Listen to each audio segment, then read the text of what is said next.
Cikgu Aisyah Channel.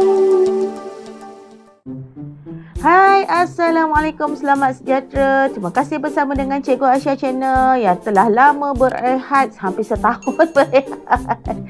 Okey, jom kita tengok lagi sambungan bab 3 tingkatan 4 iaitu penangkulan logik. Penangkulan logik ni ialah tajuk yang wajib keluar dalam kertas 2 SPM. Memang dia ada.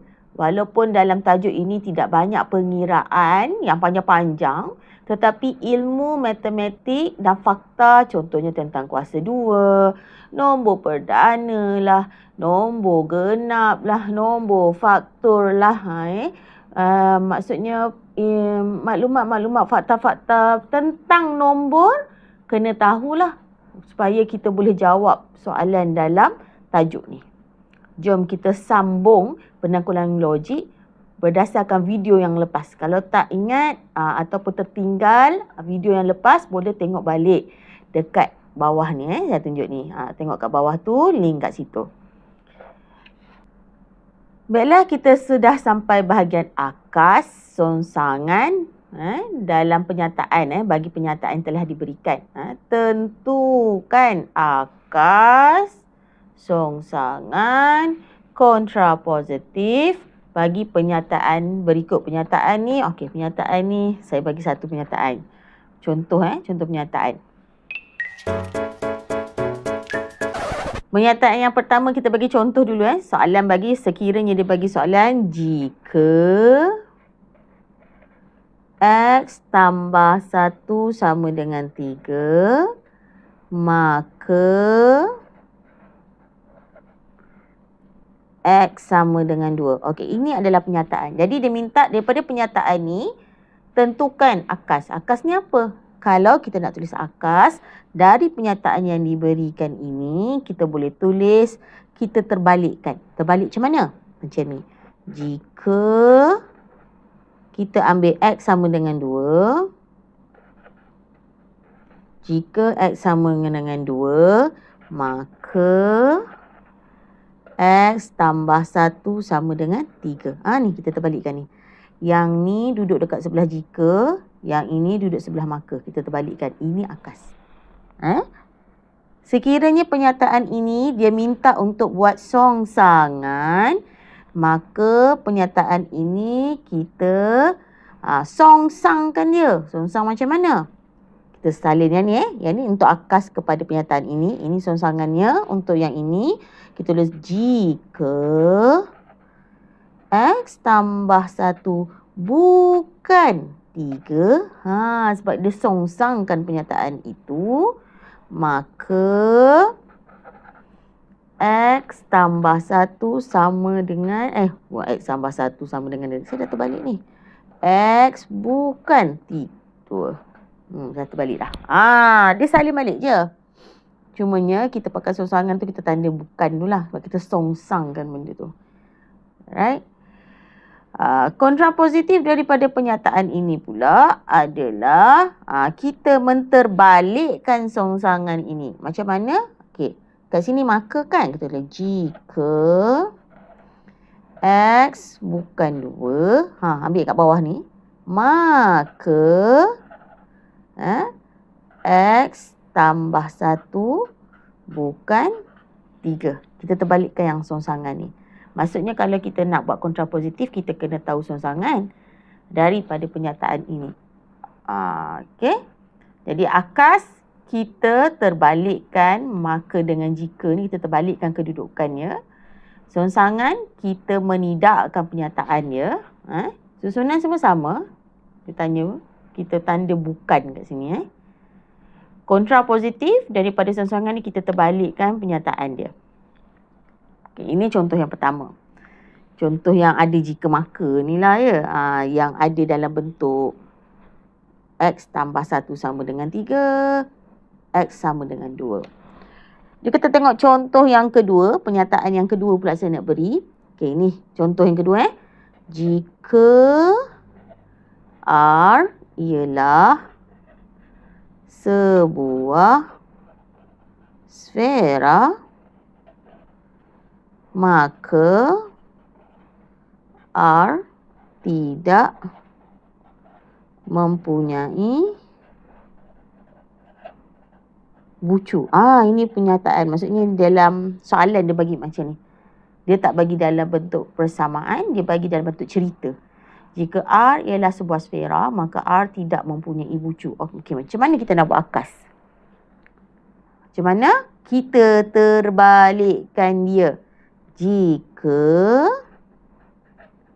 ambil ni R tidak mempunyai bucu kat bawah ni. R tidak mempunyai bucu.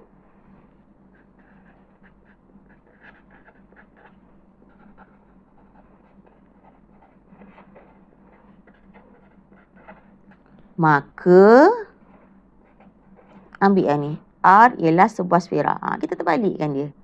R ialah sebuah sfera.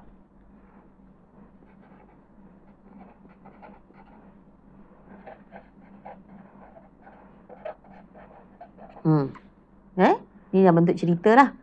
Songsangan, kita menidakkan penyataan kita. Macam mana nak tulis songsangan tak atas penyataan ini? Caranya, jika R ialah kan, kita buat bukan. Bukan, sebab kita menidakkan. Dia songsang. Bukan sebuah sfera. Ialah tukar bukan sebuah sfera, maka R ni kata tidak kan, kita tukar mempunyai. Maka R mempunyai bucu. Jadi kalau kita tengok, kita ubah dekat ni bukan, lagi satu mempunyai. Kita terbalikkan pernyataan dekat sebelah ni. Dekat penyataan ni.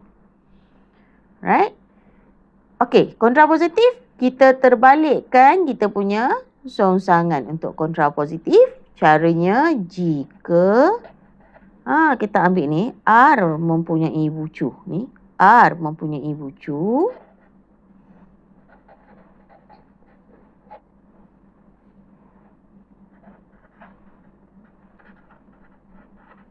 Maka R bukan sebuah sfera.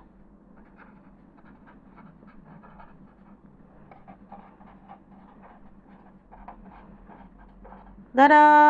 Inilah cara nak buat akas songsangan kontrapositif. Mereka bagi kita pernyataan dan kita kena bina akas kita songsangan kontrapositif. Ikutlah soalan tu dia suruh buat yang mana satu. Jadi kena tahu kalau akas ni maksudnya kita terbalikkan dia, songsang kita menidakkan pernyataan kita, kontrapositif kita terbalikkan kita punya songsangan. Ini memang ada lah dalam kertas soalan kertas 2 tu. Okey, boleh? Jom kita tengok yang seterusnya.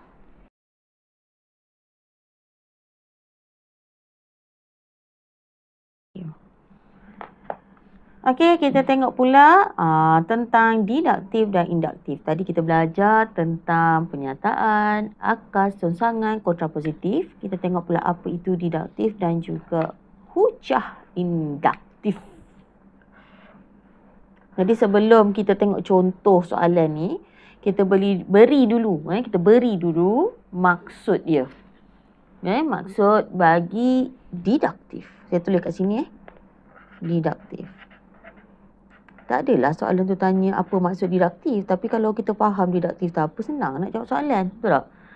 Jadi didaktif ni ialah proses yang kita buat kesimpulan berdasarkan premis umum. Proses buat kesimpulan. Kesimpulan macam mana? Kesimpulan khusus. Berdasarkan Permis ke premis? Premis. Premis umum. Didaktif. Kesimpulan khusus berdasarkan premis umum. Ini adalah didaktif. Induktif. Maksud induktif.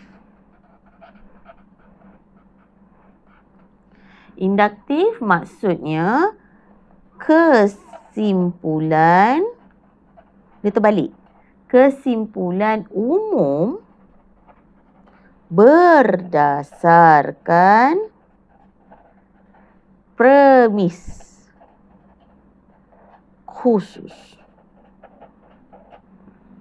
Right? Jom kita tengok soalan ni pula. Dah faham maksud dia. Mungkin ada benda cikgu ni cakap ni tak faham. Kita tak apa, tengok contoh soalan bagi lagi faham. Semua poligon n sisi mempunyai n bucu. Maksudnya semua poligon bilangan sisi dia mesti sama dengan bilangan bucu. Maksudnya gitulah. Pentagon mempunyai 5 sisi dan 5 bucu. Oleh itu pentagon mempunyai 5 bucu. Jadi induktif ke diduktif ni? Hujah apa? Dia kata tentukan hujah berikut. Hujah diduktif ke induktif. Jadi saya memilih hujah ini hujah diduktif. Kerana apa? Semua poligon ini adalah kesimpulan khusus. Semua kan? Kesimpulan khusus pula. Kesimpulan umum.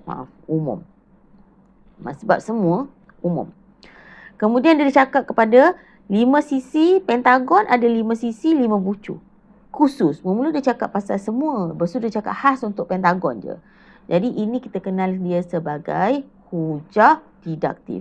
Dia bercerita kepada keseluruhan dan dia mengadaptasikan pada pentagon sahaja yang mana dia boleh apply pada semua penyataan ni. Penyataan yang pertama dia cakap ni. Jadi ini adalah hujah diduktif.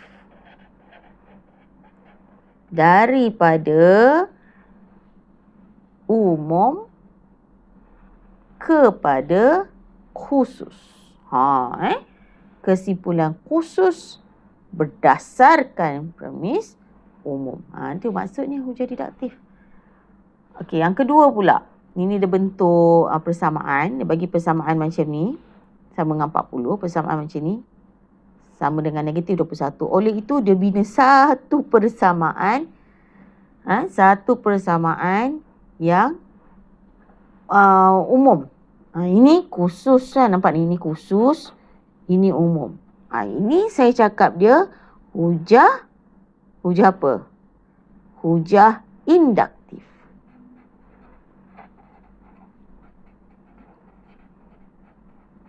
Kenapa hujah induktif? Ini nampak. Dia cakap secara khusus. Dia bagi persamaan. Dia bagi jawapan. Oleh itu, ini dia bagi formula. Kalau kita apply, kita akan dapatlah. Kita punya jawapan macam ke atas. Jadi, ini adalah umum. Jadi, dia induktif. Kesimpulan umum berdasarkan premis khusus. Okay? Itulah dia. Beza hujah diduktif dengan induktif. Kalau soalan tanya apa, macam mana nak bezakan dia, caranya tengok macam tu. Kamu tengok perhatikan, kalau dia umum, dia pergi kepada khusus, diduktif. Kalau dia khusus, dia pergi pada umum, itu adalah induktif. Beres induktif, diduktif. Kita tengok pula cara nak membentuk kesimpulan. Cara membentuk kesimpulan daripada hujah diduktif. Tadi kita membezakan induktif, diduktif. Sekarang kita tengok khas untuk hujah diduktif dulu. Macam mana kita nak bentuk kesimpulan. Sebab memang keluar pun dalam periksa mendalam ni. Memang keluar pun. Jadi dia bagi kita premis satu, bukan permis. Bukan permis kan. Tadi saya pun nak eja permis kan. Premis satu dengan premis dua. Premis satu, semua segitiga sama kaki mempunyai dua sudut pedalaman yang sama. Premis dua, RST ialah segitiga sama kaki. Jadi macam mana kita nak bina dia punya kesimpulan? Kita ambil daripada premis dua dulu. Ni, RST. Kemudian kita gabung dengan premis satu.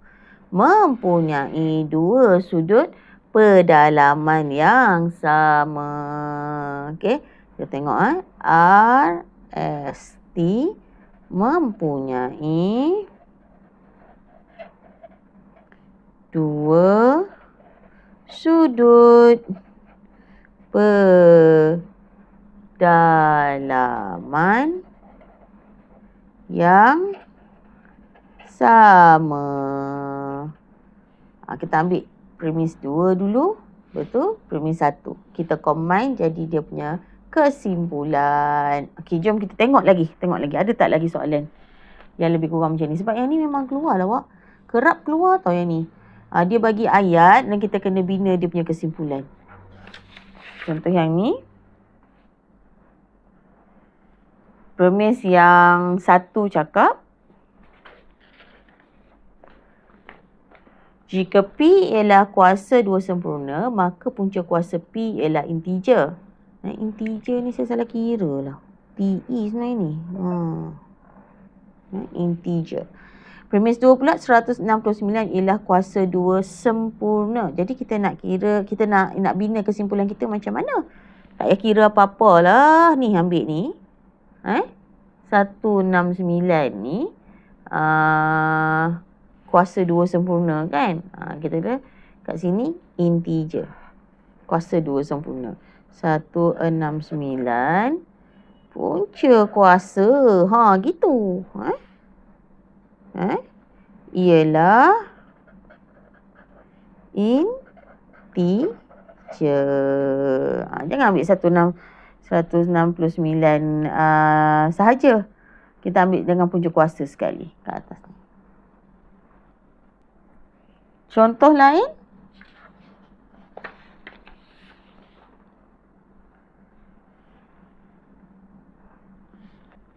Diberi juga premis 1 dengan premis 2. Jika suatu sudut bernilai lebih daripada 0 darjah dan kurang daripada 90 darjah, maka sudut itu ialah sudut tirus. Sudut theta bukan sudut tirus. Macam mana pula nak buat ni? Jadi kita boleh ambil dekat premis 2 kat belah depan ni. Okey. Sudut theta bukan sudut theta. Yang ni kita panggil theta tau. Ejaan dia T-I-T-T-A-T-A. Theta. Sebutan dia.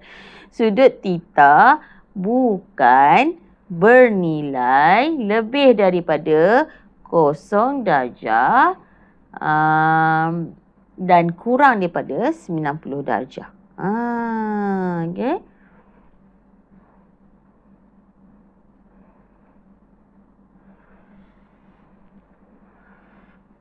Kita ambil daripada situ. Kita tulis ni. Sudut theta bukan bernilai lebih daripada 0 darjah dan kurang daripada 90 darjah. Baiklah, daripada yang semua kita buat tadi tu, kita ada 4 contoh sebenarnya. Kalau perhatikan, kalau kita nak buat kesimpulan, memang kita ambil dari premis 2, lepas tu kita ambil sebahagian dari premis 1. Okey, ni sama jugalah. Nombor 4 ni, yang ni saya buat tadi. Kita ambil kat depan premis 2, lepas tu sebahagian dari premis 1. Yang ini pun sama.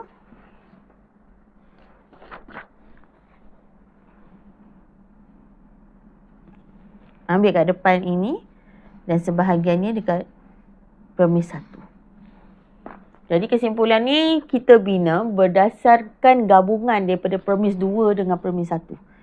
Gabungan sebahagian daripada ayat di premis 2 belah depan dengan sebahagian ayat daripada premis 1 dekat bahagian belakang ataupun bahagian tengahnya. Okey, kena praktis